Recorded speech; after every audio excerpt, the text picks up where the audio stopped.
Pour monsieur le maire de Tours, la journée commence à vélo. Avant de sauter sur le siège de sa voiture électrique. C'est que son programme en cette journée de rentrée des classes est très chargé. Pas moins de 7 écoles à visiter dans la matinée. Il y a une équipe incroyable, une équipe pédagogique incroyable vraiment, mais vous allez le voir, l'école est dans un état extrêmement préoccupant. Nos enfants sont parqués dans une halte garderie, mais parqués. Depuis combien de temps ? C'est important parce que d'abord c'est ma première rentrée. Il y a un contexte particulier, le contexte Covid, donc on vérifie que tout est en place et que ça se passe bien. Et puis il y a de gros travaux à effectuer dans de nombreuses écoles de la ville. Donc il y a déjà un plan école et bon, on est en train de regarder comment on peut accélérer ce plan école. Aller sur le terrain pour écouter les doléances, se rendre compte des difficultés. Mais l'écologiste garde aussi une attention particulière pour ces petits détails qui changent la vie d'une école. Au printemps, ils plantent les... Voilà, des petits radis qu'on goûte après. Ah ouais, c'est génial. Ouais, mais c'est super. Oh non mais là, vous avez un cadre qui est quand même sympa. C'est idyllique. Une fois qu'on aura fait les travaux qui sont nécessaires, vous aurez quand même un outil exceptionnel. Hein. Ah, complètement. Ouais. D'école en école, les visites s'enchaînent avec toujours le même objectif, se faire une idée aussi précise que possible des besoins. C'est incroyable quand même, hein, cette augmentation d'effectifs. Là. Ça fait en 7 ans, tu multiplies par 2 les effectifs. Quoi.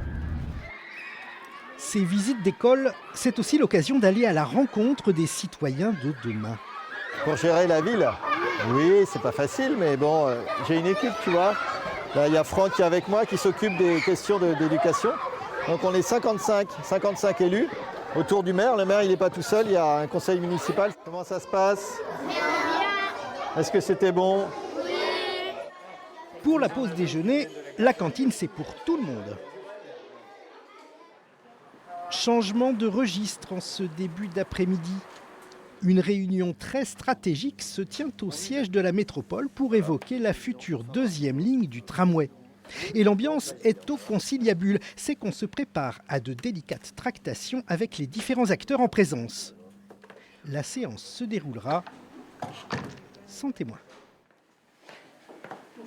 Retour à la mairie pour quelques poignées de minutes, mais pas le temps de souffler. Dans un climat très feutré, le maire étudie toute une succession de dossiers avec ses plus proches collaborateurs.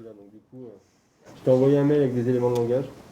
Et donc voilà, on en reparlera avec Christophe. Juste pour savoir le format, tu préfères comme Grand. ça, grand ? On est sollicité de toutes parts, donc le travail le plus important, et c'est pour ça qu'il y a un cabinet autour du maire, c'est vraiment de définir les priorités pour le maire, là où il est le plus important qu'il soit, justement pour ne pas perdre de vue les grandes orientations de notre programme. Donc c'est vraiment ça la difficulté, de toujours conserver ça, puis après, tout en ayant la gestion du quotidien. Si le maire vient de revêtir son écharpe tricolore, c'est qu'il endosse à présent le rôle officiel de sa fonction. Eh bien, on va aux cérémonies. Cérémonie pour la libération de Tours. Et son premier discours sera pour les agents de la ville. Un lieu pour le moins symbolique, s'agissant d'évoquer la flamme de la résistance.